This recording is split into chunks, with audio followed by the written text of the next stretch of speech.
I like to romanticize slow living and I want to create a slow home. I find slow living to be this kind of cozy luxury that I would like in my life. My space and your space can help us achieve it. And in this video, I will tell you my plan for it.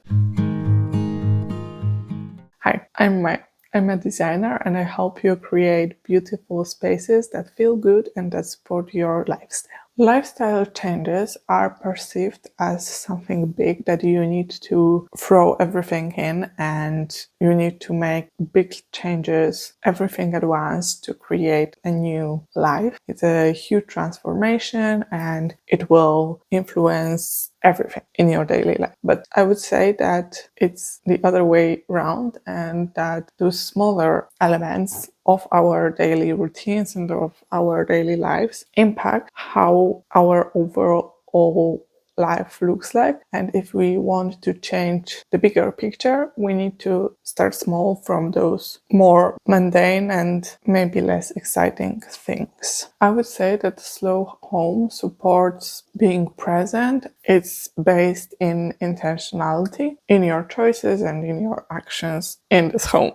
Also, I would say it focuses not even in objects and the material side of your space, but mostly in what you are doing in your space and how you are using it, the rituals and the habits connected to your space. Our brain works on visual cues. When you see something, you are reminded of an action, of object, of a moment, memory. We need these cues to act on them. And this is the rule that helps you design your day through designing your surrounding and through leaving smaller signals to your brain in your space. This can also work while building some habits or when you want to change your mindset surrounding some aspects of your life. It can be really easy and in really simple actions. For me, opening curtains in the morning gives me the signal of faster and more action-driven part of the day, because in the morning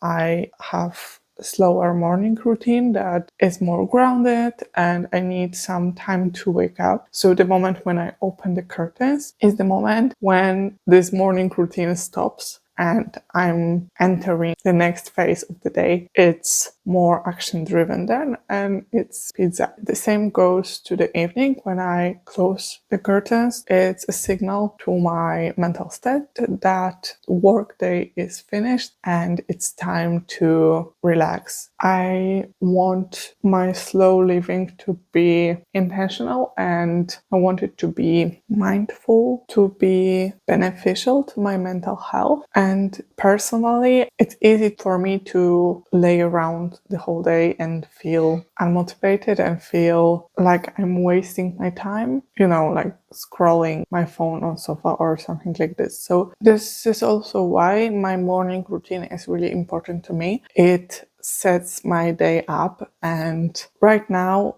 it's not perfect and I would like to make some changes. I would like to have pretty similar waking up time throughout the whole week. I also like to work out in the morning. In the morning I have most of energy. I'm a morning person, so it's easier for me to motivate myself. In the evenings my mental capacity is really low, so there are higher chances that I will talk myself out of moving or doing anything actually. So it's really important for me to work out in the morning. Right now, when it's still dark, I like to romanticize it even more and I light a candle. I do some 15 minutes Pilates at max because I don't have much time in the morning. I want to make the most out of it. That gives me this feeling of accomplishment. It wakes me up a little bit and also it creates calmness, makes me more focused later in the day. Also, as you can see here, I have my workout setup visible. So even when I forget, it's a visual cue that will remind me of it. It's me motivated. It represents my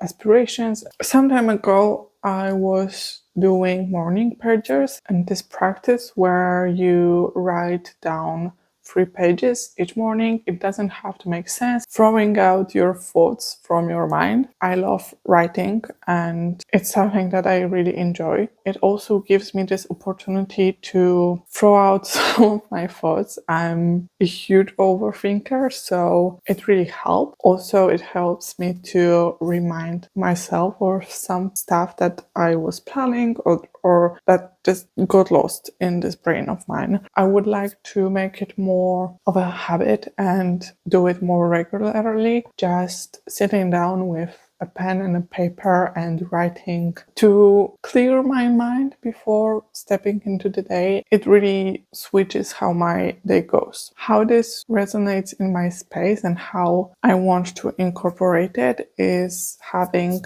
journal and a pen on my coffee table. So when I finish workout, I can sit on my sofa and have this 5 to 10 minutes of writing. I talk a lot about functional decor, and I really like how something that is used daily and that actually isn't a decor itself can enrich our space and show our hobbies, our aspirations, our personality in such quick and easy way. I find that it can be harder to slow down at your home when you are working from home. So having some work-related rituals to start and to finish and to frame it somehow in your space so that it doesn't overlap with other more personal spheres of your life is really important. Personally, I work in hybrid mode. Also, as you know, I do this. So I do all the office work and all the computer work at my desk. But when it comes to more creative stuff, more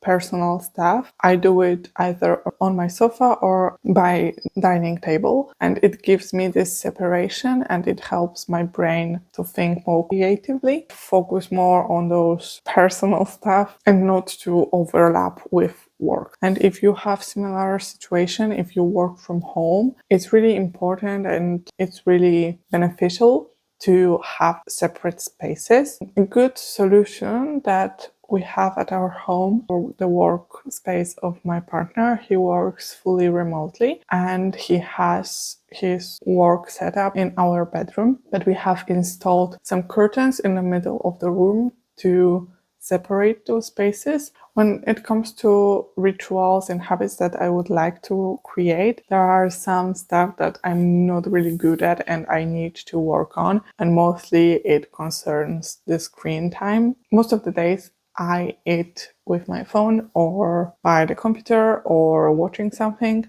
and I would like to change it. I would like to romanticize it more and clear my head a little bit. To make it more intentional, I would like to eat without screens by the table. This is also good when you live with someone, to treat this time of meal to connect and to talk about the day. It's a really important building piece when it comes to creating connections at home. I have recorded a video about designing for connections, so I will link it and you can watch it. Other thing that I want to do to avoid this screen trap that is my phone, I would like to create a home for phone, especially not to take it into my bedroom. I would like to have a specific space that is cute and that contains my phone and helps me to fight this addiction that I believe we all have.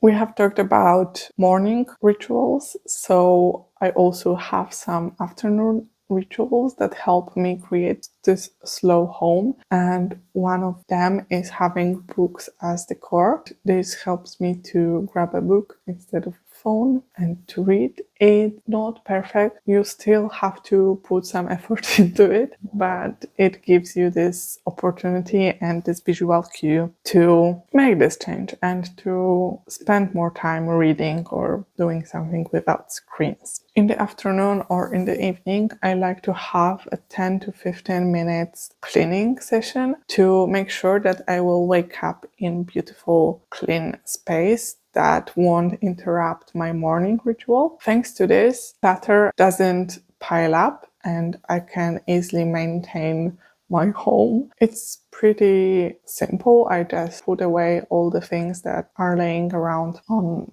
my surfaces. I clean the kitchen a little bit and tidy up the sofa, cushions, blankets. Not much, but it makes really big visual difference, especially when you do it daily. To romanticize more my evenings and afternoons and to slow down more after work, I like to make myself a tea, but not a tea from a tea bag, but leaf tea in tea setup to make it more of a ritual. I find it more luxurious. I find it more special, more intentional, also more eco-friendly. Other small action that can help with this ritual or that can work with it is lighting a candle. It's also something nice. It gives you additional sensory stimulation because it brings the smell aspect to your space and it has warm light. It helps you relax a little bit. So it's perfect in the evening with this cup of tea. Perfection. It's not something that I do regularly, but when I want to slow down and then when I feel this need for relaxation, it's something that I do and it always works. These small routines work because they help you to be more present and to relax more, by which you are reducing some stress. You can calm your nervous system. If you are living with others, you can encourage better connections with them when you are present and when you are mindful. And I think that your home can help you to slow down if it's intentional. I feel like this video was a little bit different from what I normally talk about. It's more personal maybe, but I'm really curious if you have your rituals that help you slow down in your home and that help you create slow home. Here's a video that I was talking about, creating connections. If you have enjoyed this one, then leave a like. If you want to see more from me, subscribe, and I will see you next week. Bye.